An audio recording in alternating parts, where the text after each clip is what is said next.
Left of the Jungle, a conservative story.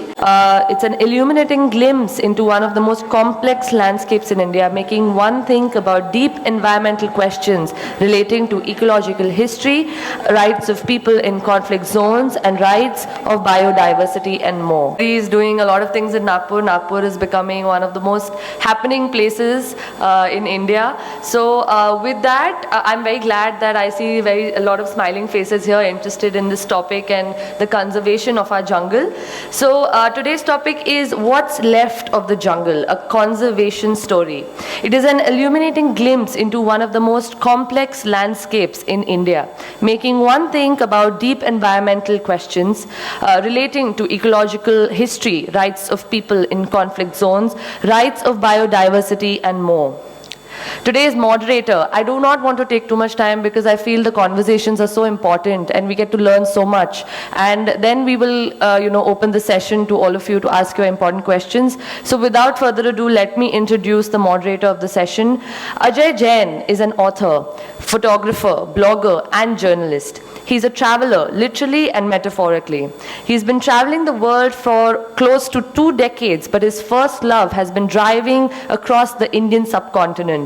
At last count, he has clocked over 100,000 kilometers in his car. Mega journeys have included traversing the entire motorable span of the Himalayas, cutting across India, Nepal, and Bhutan.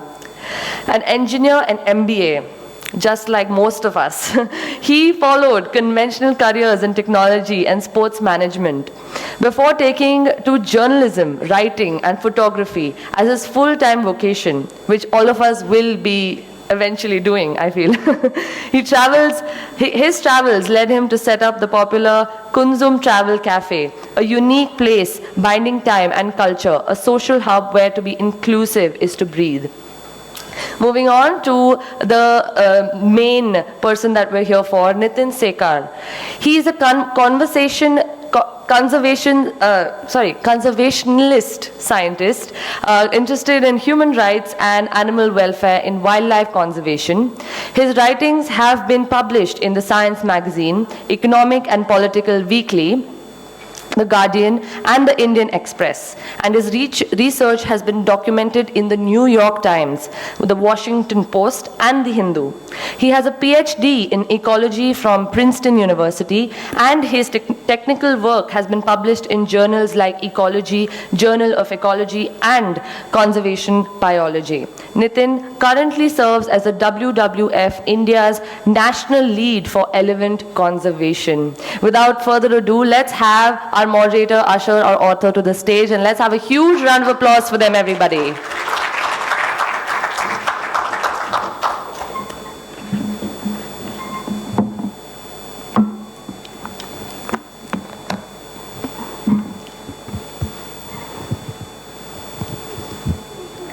It's great to be back on stage on this side today. So I always start any conversation with a message that I hope you minimize use of plastic, and it's good to see Nitin carrying his bottle too. And while eliminating plastic bottles may not solve all our environmental crises, but I think it gives us something to think about, and that's a start somewhere. Yeah. So Nitin, great to be talking to you. And the thing I got excited about most when I was invited to moderate your session is because you're working with elephants. While I love being out in the wild myself, I love the whole animal kingdom, but I think elephants are my favorite. So I'm going to start with asking you your favorite animal story before we talk the other stuff. Sure. So thanks so much, Ajay, for being here. Thanks to the festival. Y'all are just doing such a good job, and it's an honor to be here. And thanks to all of you for making time on a Sunday. So it is obviously hard to pick one's favorite animal story. But since you mentioned elephants, a few years ago I was visiting Buxa Tiger Reserve, which is where I did my main PhD research and where the book is set.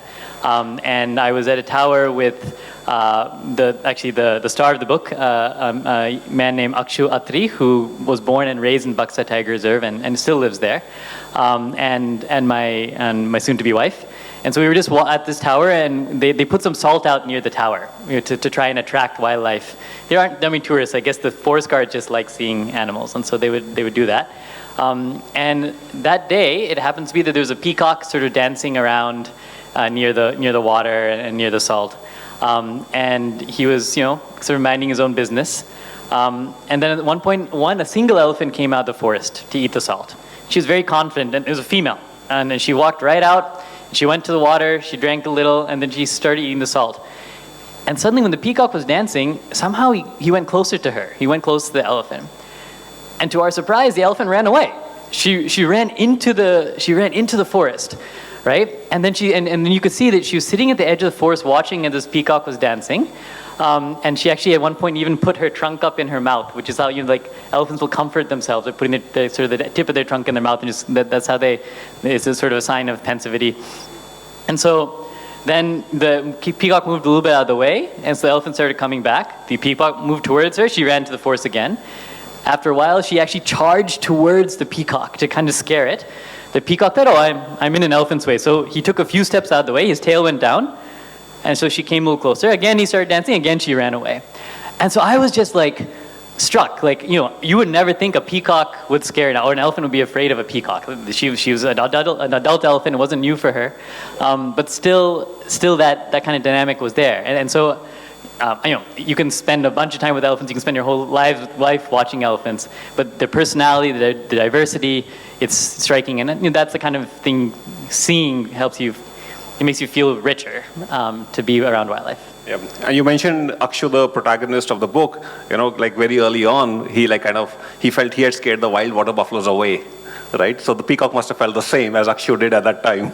The peacock probably felt pretty good. And it's a very strange peacock because a bunch of peahens were coming and paying attention, but he always left them and went by himself. So he was just dancing for himself too. He's not for the peahens, I guess. So. Okay, great. So before I get into questions about your life, your work, and your writing, we are in Nagpur. We are in the we're surrounded by jungle. We are surrounded by we are in tiger land. I think most of us in this room might be familiar, must have visited the Pench and Tadoba and the other forests of Madhya Pradesh and Maharashtra. But how are the forests here, very different from where you're working down south in Coimbatore and then North Bengal? Are they any different? The topographies, the way of life, the wildlife? Yeah, so I haven't spent too much time in this area. I spent a few weeks in Tadoba and stuff, and I think even within the Vidarbha region, there's quite a bit of diversity. Melghat, I worked in Melghat for a few months also. And so there's a lot of dry deciduous forest in this area, and it's obviously beautiful. But then in places where you have more of a change in elevation, in the foothills of the Himalaya where Buxa is, or in the Nilgiris, there's often a bigger change in the types of forests. So just outside of Coimbatore where I live now, you can go within a few hours. You can go from dry thorn forest all the way to semi or evergreen forests, and then because of that change in forest type, there's a corresponding change in wildlife diversity. And but the time I spent in Central India, I started looking for tigers. I grew up in the U.S., and so whenever I came to visit my family in India, I'd say, please take me to a wildlife area. I would love to see a wild tiger, that kind of thing.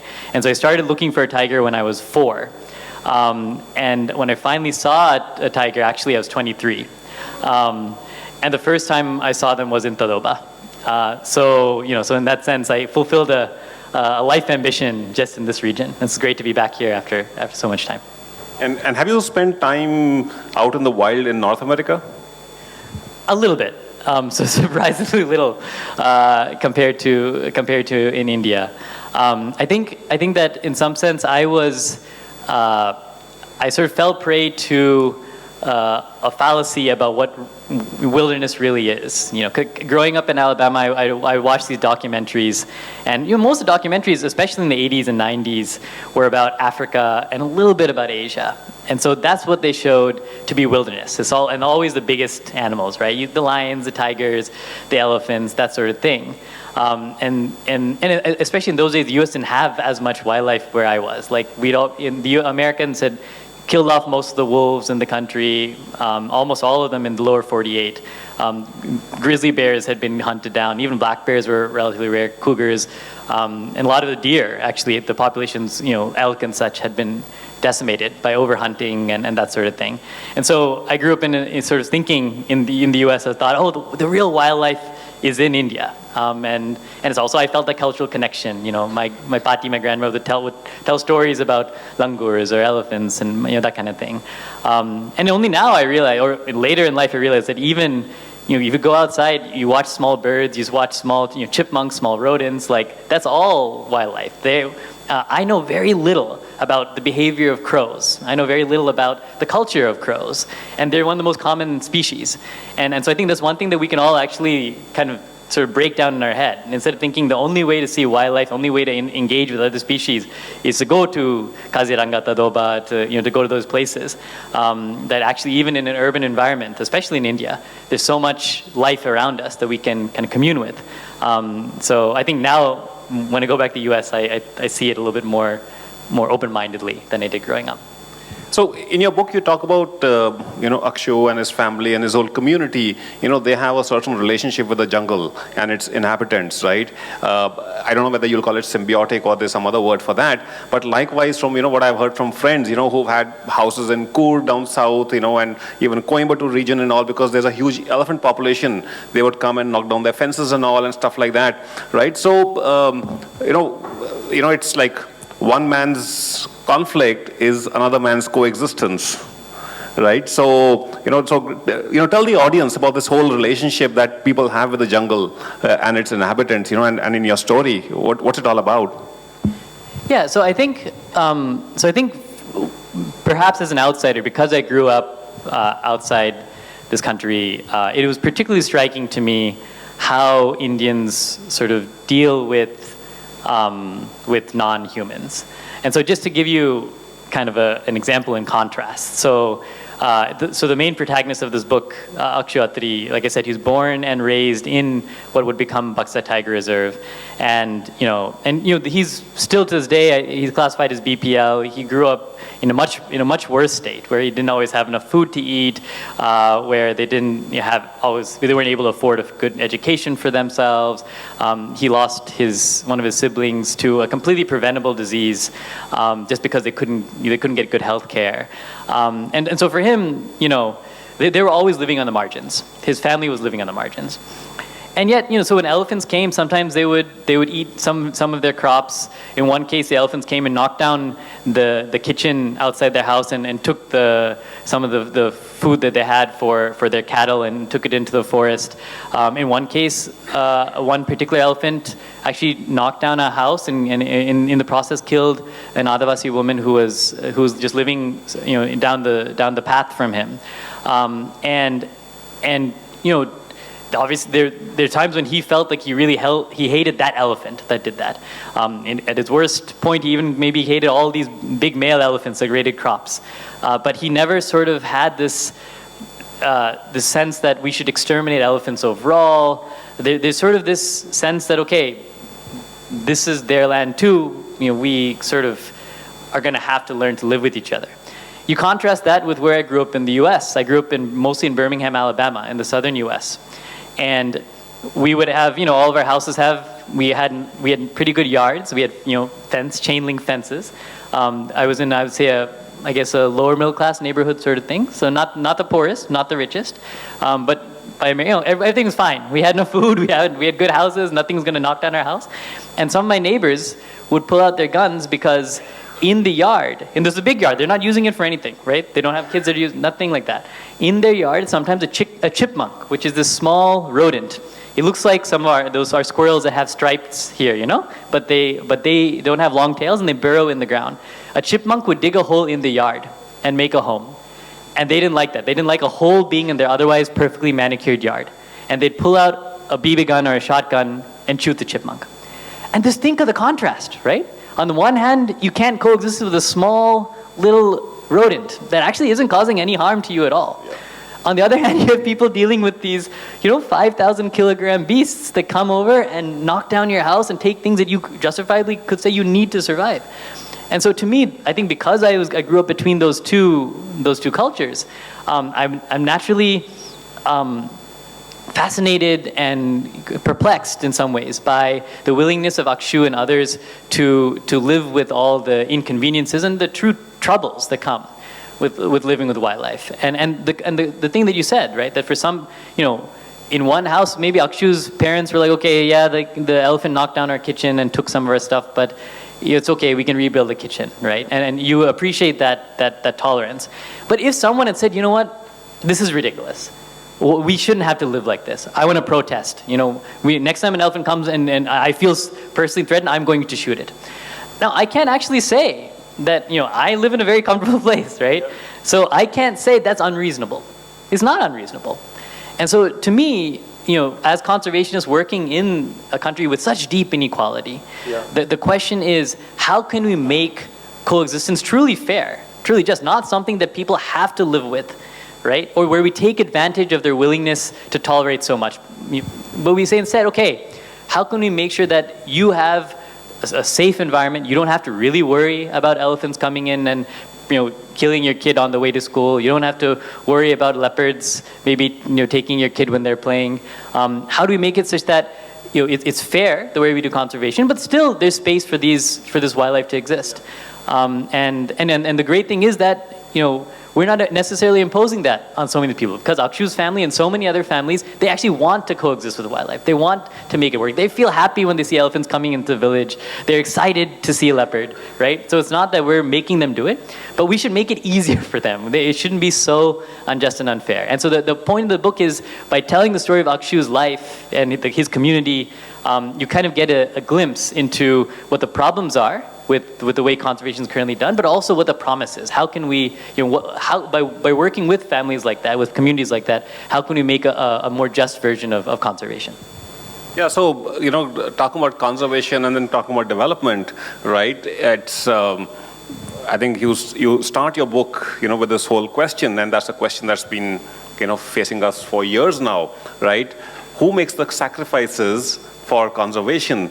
Because people, the haves, are already consuming, and now they are habitual of consuming, and now these sacrifices are being expected of the poor, right? And if the poor sacrifice, how does development reach them? How does medical care reach them? How does food security reach them, right? And will that still be enough? Because we still are taking highways into the forests. Okay, the poor might say like, okay, fine, I'm okay.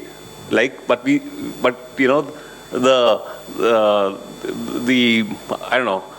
our greed knows no bounds, right? So, I know it's a huge gray zone, the answer, right? There's no right or wrong answer.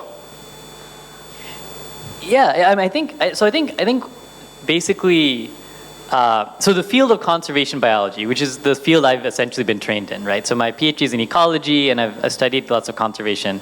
It's rooted in biology. So most of us who come into conservation, we are trained in the pure sciences, in biology in particular, in ecology.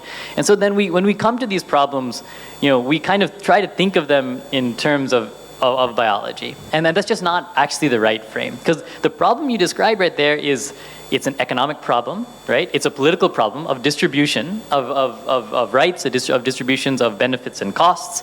And so really, WWF shouldn't have 80% biologists. It should probably be 80% anthropologists, political scientists, economists, And the biologists, what we do is we can tell you a little bit about the quality of animals' lives, about the number of animals. We can kind of measure outcomes. Yeah. But the actual, the figuring out both the end state, the goal of what we want, and the process by which we get there it should be a multidisciplinary effort.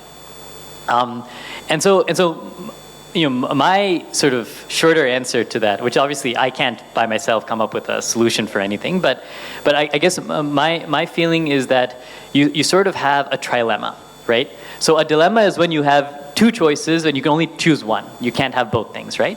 So a trilemma is when you have three things, but you can only have two. And so like there's, well, I think one of the famous trilemmas is about God, right? You can so God can be, there's three things. He can be omnipresent, he or she can be omnipresent, omnipowerful, good. You can only have two of those things, right? And explain the world around us. Because if God is good and everywhere and has all powers, then the world around us makes no sense because there's so much suffering and unfairness, right? So like that. So I feel like there's a conservation trilemma. So basically, you can have complete freedom of of economic accumulation, so people can, do whatever, whatever they can buy, whatever they want. They can consume whatever they want, as long as it's with their own resources. You can have basically a basic standard of living for everyone. So everyone has some minimum level of education, healthcare, access to good food, whatever. And the third thing is large and healthy and vibrant populations of wildlife. In a world of whatever, 8, 9 billion people, I think you get to choose 2 of those things. And for me, my values are very clear, right? And maybe technology can change this, right? But with our current technological set, I don't think you can't have people with unending wealth who are able to spend whatever they want, accumulate as much resources as they want, and have everyone have a basic standard of living and have space for nature and wildlife. And for me, making sure that everyone has what they need to have a decent, dignified life, and making sure that wildlife has the space so we can continue to honor the lives of non-humans, but also get to enjoy having them around. Those are my priorities. And so that means that who's going to have to make the sacrifices? It's us, right? We're not the wealthiest, and I have American relatives and stuff, so the more sacrifice needs to come, I suppose, from my side. But we have to make the investments. So, right, some of it's really very basic. Kids aren't able to get from their home to a school without crossing the path of an elephant, and there's risk there, right? They should have a bus. Who should pay for the bus? The elites, right? Like, everyone should have access to food. Elephants are coming in, they keep on hammering the Akshu's family. They're not able to grow rice. 75% of the rice is taken by an elephant. Who should pay for that? Who should pay for the opportunity cost? It should be elites, right? Whether it's through taxes or through government programs or through NGO work or whatever. And so, this is very simplified, I know, but because it's a vast problem, very complex, I think that's a frame by which I see it. And obviously it's not just a black or white thing, there's a gradation of sacrifice that we can make. But I do think that as conservationists, we need to stop thinking this is just a biological problem, every population has to be sustainable and sort of self-perpetuating. We need to think of it as a social inequality problem, a political problem, and come up with frames like this. Maybe my frame isn't the right one, but come up with frames that actually tackle this problem in a holistic sense. And I think talking to people like Akshu who live on the ground, who experience these things, that's a first step, because they can give you a real understanding of what it's like to coexist with wildlife and what sacrifices they are willing to make and what they shouldn't have to make. Yeah, because talking of technology, right, mobile networks have penetrated almost every habitat on the planet, which means that even some of the poorest and the most remote habitats have access to Facebook and YouTube and even Netflix on their phones and all. And suddenly, when they see that, they realize that, oh, there's so much out there, and then they have aspirations. And then, then it becomes a reverse political problem. They say, why isn't development coming to us? So. Yeah, and I think you might remember from the book that there's like, so there's a whole bunch of forces that can degrade nature, right? So one is obviously elites who decide, someone decides their company needs more wood for rackets or whatever, to make tennis rackets or whatever, and so then they go and they pay a bribe or whatever. They're able to get access to the forest and they're able to get this wood, and that's one form of degradation. Another form is when local people decide that they want to live more like us, and so they, which I can't hold it against them. But then for them, because they don't have a great education in skills like computer science or English, they have great skills and they know they can do things in the jungle, they can find food, they can track animals, and all these skills that I wish I had. But those skills, they aren't as marketable. They're not going to get them as much money as they need to buy a smartphone. So what they're going to do is they're going to cut down some trees. They might sell them. And then that obviously, if it's not regulated, if it's not done in a sort of a responsible and measured way, can then lead to the loss of the forest or any ecosystem or wildlife. And there's one point, one of my, actually Akshu's brother, Tide, he says at one point that the worst thing for the jungle is whenever a new technological product comes out in the market. Because then everyone's like, oh, that's a new phone. And the way they can buy that new phone if they live in the village is to go and cut down some trees and sell it. And so then that leads to to more degradation of nature. And so yeah, but again, this is a complex thing, right? Because unless I'm willing to say I'm never going to get another new phone, or I'm going to even sell my current phone, I can't place restrictions on the consumerism of the folks who live in these villages. And so the question is more like, okay, how can we honor their aspirations in a way that also can ensure some level of sustainability of nature? And there are different ways that, if you work at this level, you can kind of try to piece together a solution. So you can try and make sure that using the Forest Rights Act, which is a wonderful piece of legislation that's been passed here back in 2006, it's not implemented properly in many parts of the country. But it gives local people some jurisdiction over the forests where they live. And so if they're able to use that to come up with some sort of sustainable livelihood, they have an incentive to say, okay, if I collect all this amla, and if I just complete this, if I sell it all, or if I use it all for myself this year, or maybe something that's more like a fish, let's say. Okay, so fish, because amla grows every year. But so fish, if I fish all the fish this year, then there won't be any fish next year, right? Something has to be there. And if that's not my fish, if I don't have rights to those fish, how do I care? But if our community has rights to those fish, and we know that whatever if we leave enough for next year, then next year also we can make something off of it. Then they're concerned about sustainability. Their incentives are aligned with some sort of sustainability, right? And so you can have those kind of things where people actually have some interest in the sustainable use of forest. Same with tourism.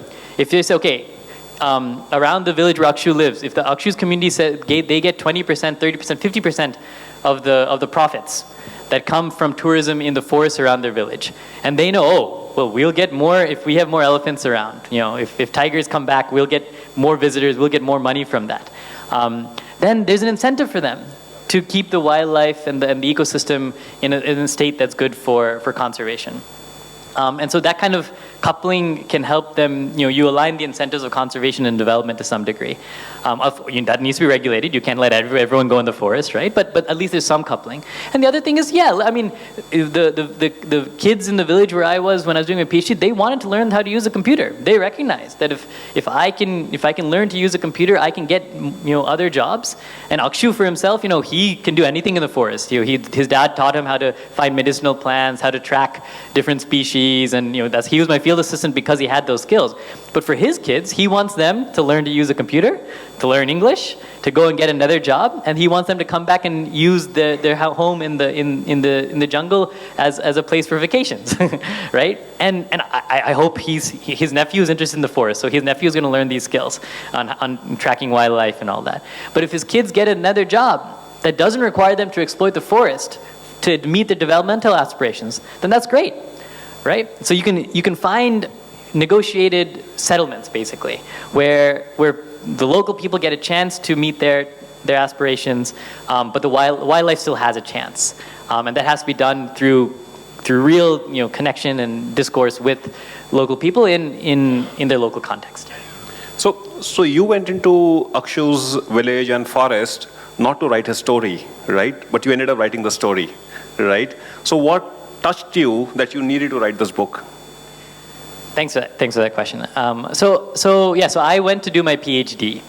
So I basically, my question was, if elephants were to disappear from the forest, how would that affect the ecology of the forest? Do they really matter? Or are they functionally redundant? Are they just sort of ornamental? And so in my mind, I thought that, I was sitting in the US when I came up with this question, and I thought, okay, I'll go to Buxa, and probably, I'm going to look at seed dispersal. And so seed dispersal is basically the process by which trees try to get their seeds to a bunch of different places, right? So if you ever thought about it, think about a mango. Like a tree invests a lot of energy into making a mango that's really tasty to us and to other animals. And the question is why, right? Why would a tree waste all this energy in trying to feed us? And the answer is, at least we think the answer is, that if by packaging their seed in something that's so tasty, they get us animals to come and eat it, and we'll go and take the seed and we might spread it to other places, right? So like an elephant eats a mango, then it'll walk off to some other place, and it'll poop, and then the dung will have the seeds of the tree in it. And why that benefits the tree is that make sure that all the eggs of the tree, so to speak, aren't in one basket. So if a tree drops all its seeds near the tree itself, then what happens is those seeds are now competing with the parent tree for light and for nutrients, and they're competing with each other.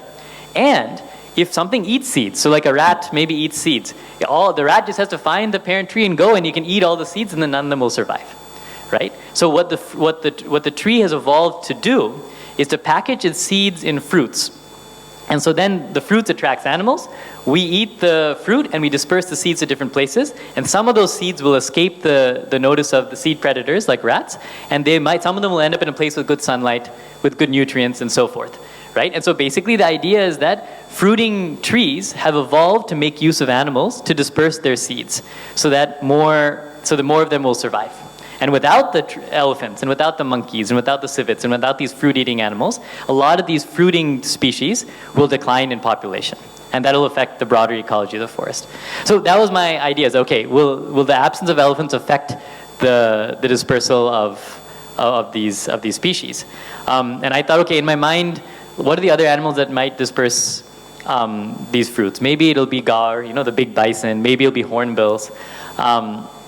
And so I thought, okay, maybe we'll measure how much dispersal elephants do, and we'll measure how much these other species do, like gaur and civets and stuff. And then we'll see, we can calculate how important elephants are. But then when I got to Buxa, what I found was that aside from elephants, the animals that were eating most of the fruits were domestic cows and domestic buffaloes. So this ideal sort of ecosystem I had in my mind, where elephants are one of many wild species dispersing fruits, it didn't exist. What actually was there was already this sort of highly human-impacted system, where other than rhesus macaques and elephants, the biggest ecological force in seed dispersal were our own cows and buffaloes. And so I realized that the ecological question, that I was asking for my PhD, I had to do the PhD, so I finished it.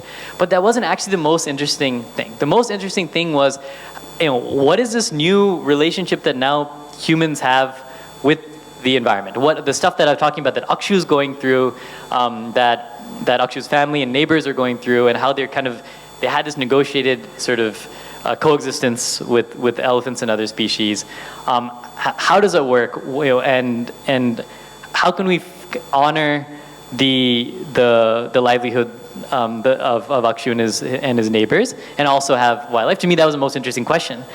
And I thought that instead of writing some scientific paper about it that would only reach, 50, 60 people, I thought that maybe if I write a book that it would get to more people. And it's just an exciting story. Like Akshu's life is so interesting, and it's compelling and thought-provoking, and I thought a book would be a better way to convey it. Yeah, I think I would strongly recommend. I'm not getting a commission for saying this, but I think you should read this book. It's a great story.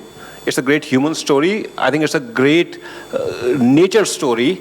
And I think all of us need to read more of these stories to really get sensitized to the whole issue. It's not like none of us were born with an understanding of how nature works, how nature is important to our lives, right? It's, we also read somewhere, we saw somewhere, somebody told us. And I think at least all of you in this room who are living so close to the wildlife, I think go there with a different perspective. I shouldn't be saying this on this panel, but when I go to Pinch, I love the forest, but what I don't love is in the middle of the night there's loud music playing. There's a water park at the entry or to the gate and all. That's where we're getting things wrong. So a lot of things we're doing right are also going wrong. I think we don't have too much time, but if there are any questions, so the thing is, when I start talking about travel and nature, I can go on and on and on. We could be talking till the cows come home and they go back again, and they know we'll still be talking. But if anybody has any questions, keep them brief, and we'll try to address them within the time available. How many minutes do we have? Oh, you said 10 minutes. No, that was to start the question. Oh, okay, all right. Because then they have a lot of questions. Okay, so if we run out of questions, I'll come back with more questions, because I've got lots of stuff to discuss. Yeah, please, and do introduce yourself. Hi, Nitin. Hi. I'm Vipul Gupta. I'm from Earth Focus Foundation, and we are involved in restoration of degraded lands near the Kana landscape. My question to you is, when the fortress trial of conservation was started, it was probably the right thing to do. Do you think it still holds the correct relevance and has fulfilled its aims along these years? If not, what is the way ahead? Thanks, Vipul. So your question is about the fortress approach to conservation, is that right? Okay, so just to kind of define that term. So fortress conservation is basically this approach of kind of going to places that you want to protect and saying, okay, this is a protected area now, and especially outside of India, saying, okay, no people should be allowed to live here, people shouldn't certainly be allowed to hunt here, that sort of thing. And so we're going to protect this space from any sort of human influence, and that way we will kind of foster wildlife conservation. Did I define that appropriately? Yeah. Yeah. So fortress conservation, has been something that started.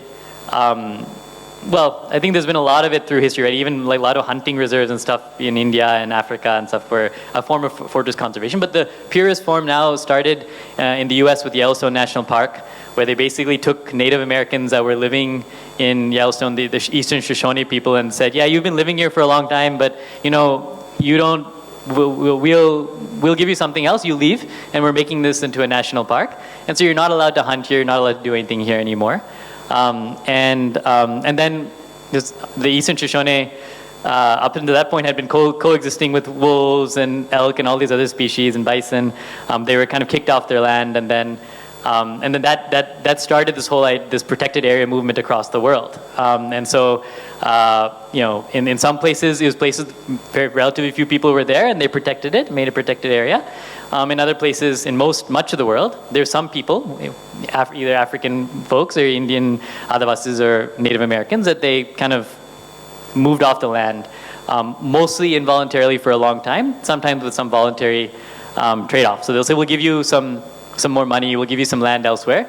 And sometimes people got that deal, and sometimes they were not, that deal wasn't fulfilled. So the Eastern Shoshone were told they could come and visit every now and then. That was taken away from them. So the American government didn't follow through with their promise. So yeah, so your sort of premise was that the fortress conservation model was maybe necessary at the time.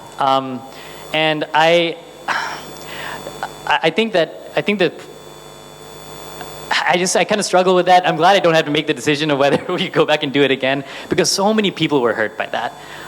So many, many of the indigenous peoples, both here and across the world, who had up till then coexisted with wildlife just fine, were punished. But at the same time, the Americans said, you aren't allowed to hunt in Yellowstone. They were annihilating the bison. They were killing all the wolves, right? So this deep hypocrisy that we're allowed to hunt, we can do whatever we want, but you can't even live in your traditional land.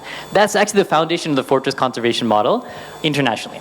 Now, in democratic India, it's a little bit different to some degree. But even then, there are, hundreds of thousands of Adivasi people and other forest dwellers who are taken off their land without their consent, which probably shouldn't happen in a democratic country. And that actually, even if you look at the Wildlife Protection Act carefully, it says that if you are declaring a protected area, you have to settle the people's rights first, and that was never done.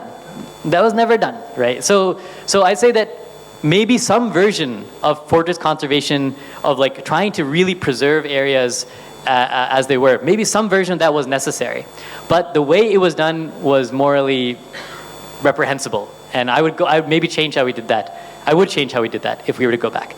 So now, moving forward, I think there's a lot of evidence from the ecology space that protected areas have done a lot of good things for biodiversity. That if you compare, biodiversity populations and wildlife populations inside and outside protected areas, that protected areas have actually done a good job. And so, I wouldn't go. I think there's a school of thought that, we should just let people, local people do whatever they want. They've been coexisting for so long. They should get to do whatever they want with their spaces. That will lead to good conservation outcomes. I'm not convinced of that, because there's now good empirical evidence that sometimes people conserve the areas they're around and sometimes they don't, right? And we all have a stake in it. So there should be a more sort of in-depth negotiation with people. Okay, if you right now you want to cut down these trees so that you can sell them and make some money. We as a broader society, we don't want that, because this is one of the last habitats of this gibbon or this, this bird or whatever. So we're going to offset those costs for you, right? So we're going to give you other opportunities. So you're losing this opportunity to cut your trees because the rest of us all developed that way, right? My great-grandfather probably cut some dumb trees and started a cashew nut farm or something, and then that's how his family made it up. So we're saying you can't do that, so we'll give you something different. Let's negotiate, find something that's worthwhile for you, so that we get to conserve wildlife as a society, but you also get to meet some aspect of your development aspirations, your core development aspirations. And so I think that negotiation should be the centerpiece of conservation moving forward.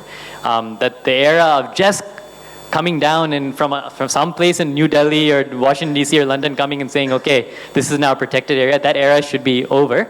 Probably never should have happened that way to begin with.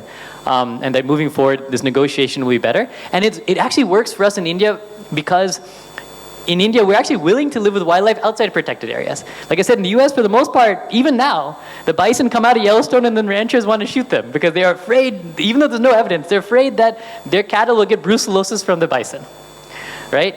And so in India, people are actually willing to live with this wildlife. They're happy, as long as they're safe, as long as they know that their kids can go to school, as long as they're willing to, they have adequate nutrition. They're willing to have elephants come out. They're willing to even let leopards prowl on the outskirts of Mumbai, as long as their basic needs are met.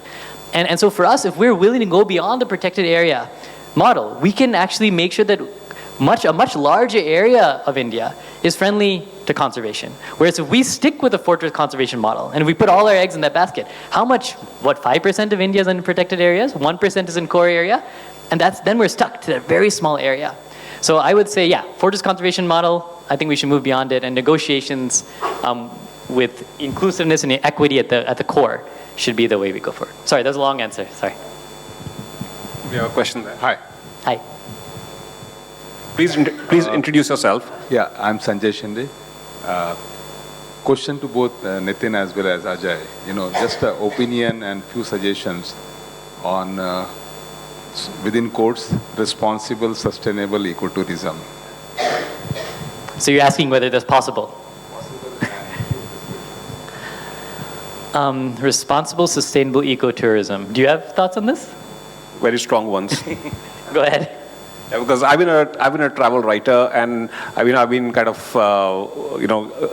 deeply closely associated with the travel industry. It might sound an exaggeration, but I don't think there's a thing called ecotourism. I think it's just a label, because the fact is, any tourism is actually kind of. There's nothing as ecotourism, because we are building, we are creating waste, we are going in unsustainable ways. There might be a few pockets here and there, where there's just a little forest lodge somewhere where, only the very die-hard people go, because those are very inaccessible areas.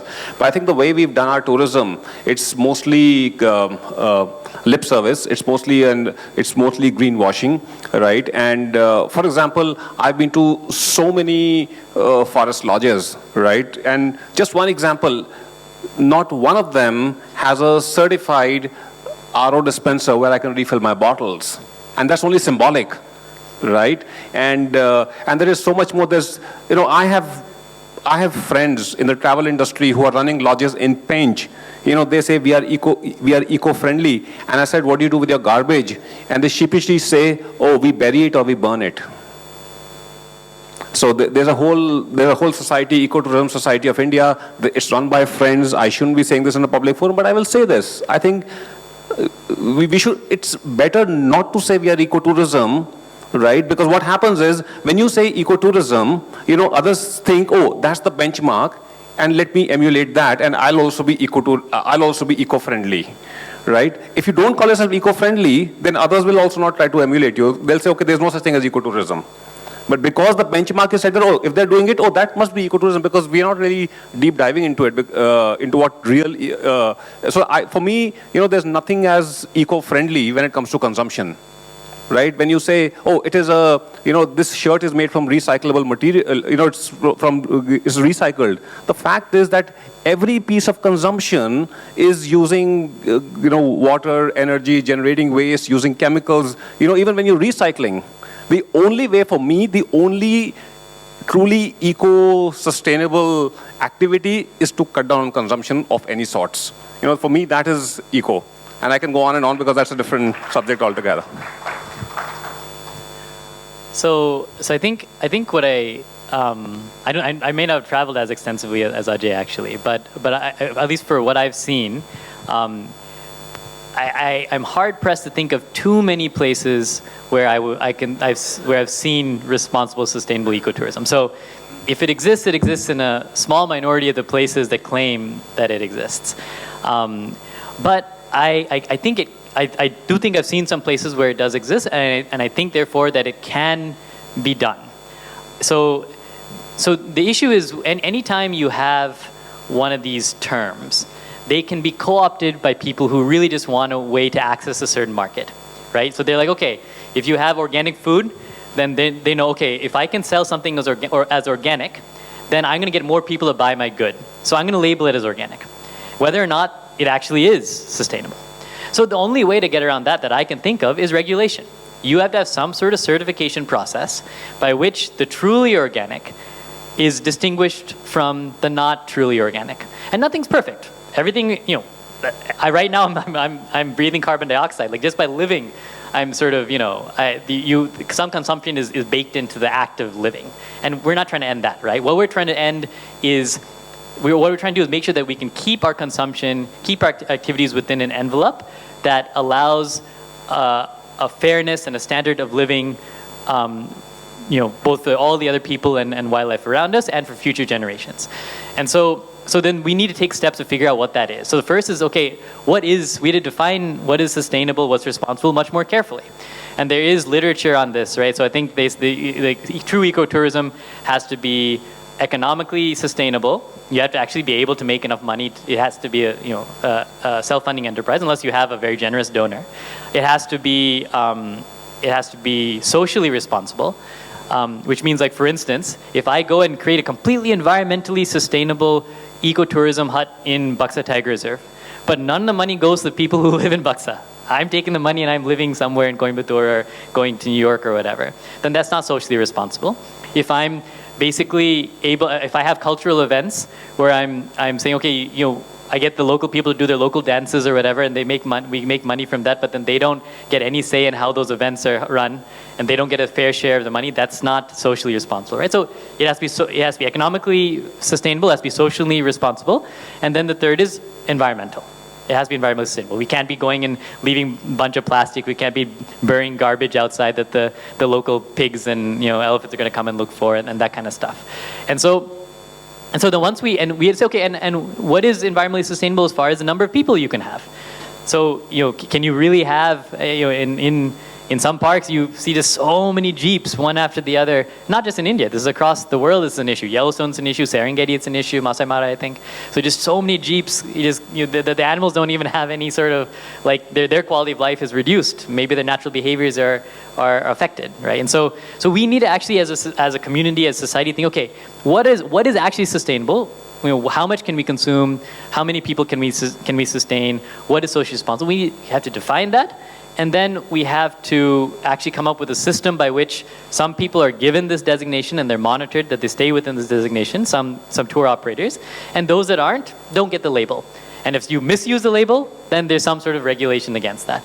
And I know this seems very complicated and hard to do, but I think it's something we kind of have to try, because in order for wildlife to survive, it has to be, it has to be somewhat economically beneficial for the people that are making sacrifices for that wildlife, right? Like, if we're going to be in the negotiation, because I can't just take someone's land and say, okay, now this is a protected area, right? This is in a true democracy. We say, okay, this is where you have ancestral practices. You have the right to take whatever you want from this forest, but we should have a negotiation to see what can make it worth your while to give up on taking stuff from this land. And one of the important arrow quivers in my that I have, arrows I have in my quiver, is ecotourism. Say, okay, we'll help you start a truly sustainable ecotourism business, and a truly ecologically friendly business where and because you're certified as eco-friendly,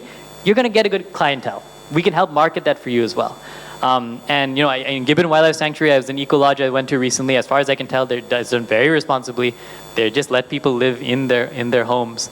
In Goa, I went to an Eco Lodge that, again, they just basically, instead of cooking for 4 people, they cook for 8 people, right? So there's no additional plastic, nothing. So I think it's possible. And we just actually have to really focus on it. And we should be creative about it. Like right now, as it is, if you go to a place like Assam, outside of protected areas, elephants come. In Sonalpur district where WF does a lot of work, elephants actually come out into the tea estates and they travel all around this area, and they're already outside of protected areas. And there's so many people watching them. Now, what if we built a tower in a place where elephants come to drink water, and in a safe distance, so you don't bother the elephants, and say, okay, this community, any people who come and use this tower to watch elephants, they have to pay, right? And in fact, at the top, you can even have like a place where there's beds, people can spend the night. The really rich people who are willing to give, 10,000, 100, whatever, a lakh to spend a few days, give them some night vision goggles, let them watch the elephants at night. And you make sure that people are quiet. How does it hurt anyone? Already there are people there. This place is jam-packed with people. And so if you can find these creative solutions, you have to figure out what your metrics are. Make sure it's socially responsible, make sure it's economically feasible, and make sure that it's environmentally sustainable. You figure out what the metrics are, and within that space, whatever people can come up with, you let them do it. And that way you make sure that there are ways to make conservation valuable to people. Right now, folks can go and see elephants, even foreigners can come and see elephants in the spaces without paying any money.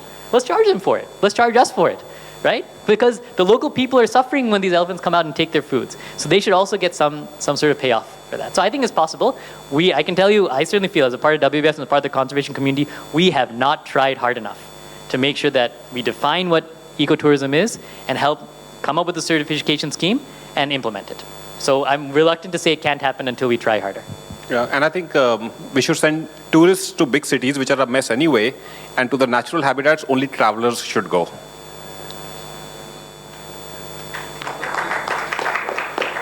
Yeah, you have a question there? I think we have time for 1 or 2 questions. Well, thank you One for question. raising the issue of social responsibility and the concept of passing across my income and a bit of my profits to my employees. That's a very important idea that we need to practice in India. And the other thing is I see a contradiction, like you're carrying your own bottle, but you're talking of RO. Because RO wastes about 7 liters of water or more maybe per liter of water that it gives you. And so many people are trying not to use plastic bottles, but there's no end to them. So when we are talking about nature and all that, like yesterday I did see glasses of water, but today I'm seeing bottles of water. Yeah, so I would say that there's a whole spectrum, right? So any sort of consumption, as we said, is going to leave some dent. And the question then is, what's the best way to move forward? So in my home we have one of those ceramic filters. So you just pour the water in, and it comes, and that's still, the ceramic candles ultimately have to be disposed. So until we have good water filtration systems across, which ultimately you have point of source filtration instead of point of use filtration, there may not be the optimal solution. But that might be better than RO. RO arguably is better than plastic bottles. And yeah, I agree. Like we should push as far to as good a solution as possible. We should have discussions, and be like, yeah, you know what, I messed up. I shouldn't have mentioned RO. Maybe I should have said filtration candles, or maybe in this particular case, I took a private car. I probably should have taken the bus. And we should give room for all of us to say, okay, it's not perfect. What I did isn't perfect. I'm going to try. I'm going to continue to build my habits. I'm going to get better and better. I'm going to build a culture both of trying to be sustainable, but also being forgiving. Of the fact that we are in a system that kind of pushes us towards being unsustainable. And we're going to have to actively figure out ways to counter that. And we are going to have to, that's going to take time. It's not going to happen automatically. But, in addition to personal responsibility, our our public officials, our leaders, all the corporations that kind of encourage us to think about changing our bottles, they should also be pushed to be more sustainable. They should be made easier, right? It shouldn't be so hard to travel sustainably in a big city. The public transportation system should be good. The water filtration system should be good. And so in addition to focusing on individual responsibility, we have to really push for more sustainable systems at the bigger level. But I appreciate it, and I think it's great that we should be able to call each other out, right? And say like, hey, you said this could be better. And we should be able to admit that there's room for improvement. So we have time for one rapid fire, a 5-second question with a 10-second answer. Neha? It's not a 5-second question. Okay, but it's a lovely book, Nitin. Thank you for writing it. Was it hard for you to make the center of the novel the book about villagers who are very different from the readers who read the book? Was it hard for you to sell the idea to a publisher? Because we have basically villagers who live in the forest. They're not villagers who live in a village, but inside the forest. So I think the sort of two-part question there, Neha, and Neha, is just been so supportive and is really a wonderful ambassador for this stuff in the conservation community. So I just thank you for all that you do on that front.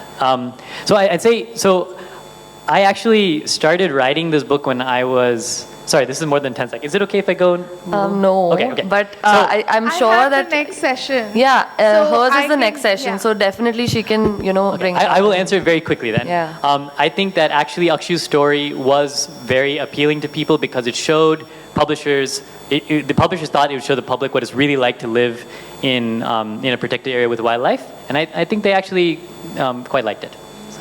So I think since we are at a lit fest, I would say the right thing to do is pick up a copy of What's Left of the Jungle, and not just pick it up and not get it signed for a photo op, but read this. And beyond this, like I said earlier, there's a huge plethora of nature writing that's been done. Nature writing done for the layperson. I think we need to read all these stories, all these books. There's so much on the internet. There are so many books out there, Neha's books and so many other books. Read those, and then we'll really understand, why these issues are important.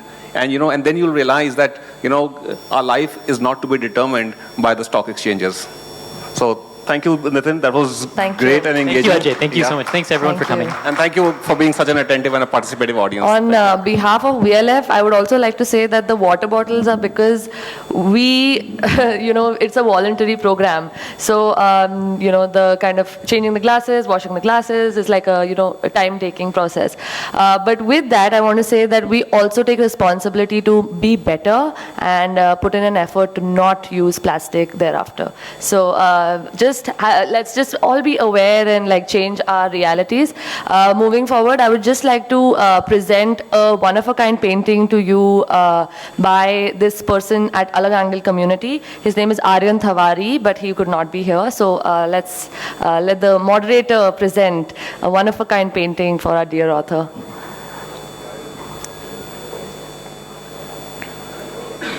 Wow, that's beautiful. Wish the artist could be here, but I will definitely, yes. Thank you so much, everybody, for coming, and thank you so much, everybody.